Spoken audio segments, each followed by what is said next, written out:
Hi everyone, I hope you're well this week and enjoying the summer holidays, certainly in terms of those of you with families, etc. And I hope some of you are able to get a bit of time off and maybe get away from the door over the coming months if you haven't already. It's certainly quite important after the few months that we've had for your own mental well-being and obviously spending time with loved ones, which we can now do as lockdown eases. So we're here 6 days before the launch of NHS Pharmacy First Scotland. We were of course on the road talking to you about this in January and February when Harry, Amanda, Adam and the rest of the team, we were all out chatting to you about that and listening to your questions and giving you the reason, etc. And we had support from many of our board members as well on those evenings. So yeah, we've been out talking to you about it before. For obvious reasons, it was postponed, but as part of the remobilisation of the NHS, it was felt, certainly at Scottish Government level, that it was right to revisit that, and we agreed actually that we are in a position, certainly after, I suppose, the extension of MAST to all, to bring Pharmacy First out and be able to capture that full value. Pharmacy First is I suppose there's challenges for the NHS in terms of how people access their care within the NHS, and we're encouraging people to think Pharmacy First for these minor illnesses, and hopefully a longer list of PGDs coming in the months and years to come as well. So you might see the strapline in general, Scottish Government comms of right care, right place. So that's still encouraging people to go to A&E if it's the right thing to do for obviously serious acute conditions. GB practices are part of the remobilisation, as are other primary care partners. But I suppose this is community pharmacies remobilisation. And as well as a challenge for the NHS, there's been a challenge for pharmacy in demonstrating value in the past, and hopefully the manner of which this is a consultation-led service. We're recording referrals, we're recording advice only, and of course we're recording treatment when appropriate. Hopefully that will then feed through into to show the data and to show some real value for community pharmacy, which you only need to work in community pharmacy for a few days to realise exactly what that value brings, and many of you in pharmacy teams up and down the country deliver that superbly in normal times. But of course we've been through a global pandemic.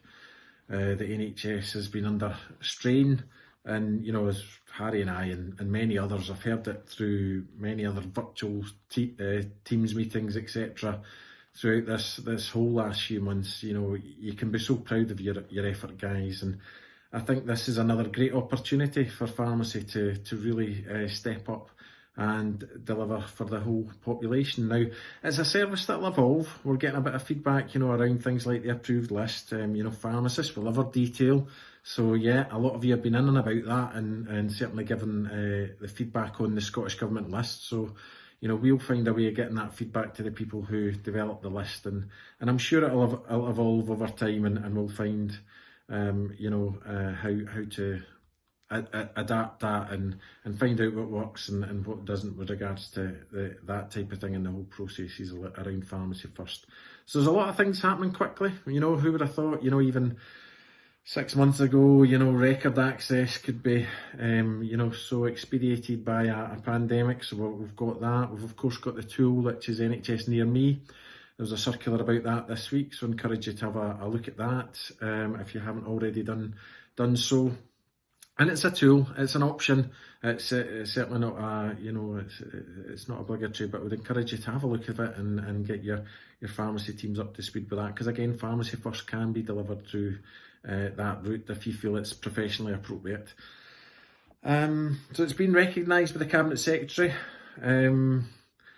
Jason Leach again talking about it, and yeah, certainly our CPO Rosemary Parr and the pharmacy team at Scottish Government have been certainly busy in the background as well, supporting Pharmacy First. So again, alongside everything else, the ask is to you know, be part of the NHS team, you know, be part of the delivering a better NHS service. You know, we know actually, we've talked about it already, we do what we do in pharmacy, but let's get recognised for it, guys, and hopefully, you know, more opportunity will come for, you know, we've got the IP strategy, which I know Harry's talked to you about before.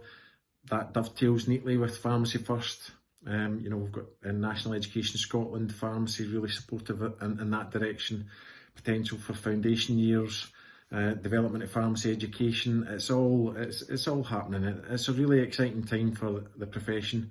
But let's get Pharmacy First embedded, and let's do it, guys. And I know certainly, you know, all the actions this year, you know, give me every confidence of the pharmacy network being able to step up and be that first protocol, and really engage in it. So yeah, thanks again, guys. This was just a very general message. There's a lot going on still around funding, around everything else, but you know, when we've got more detail of that type of thing, you will certainly hear about that.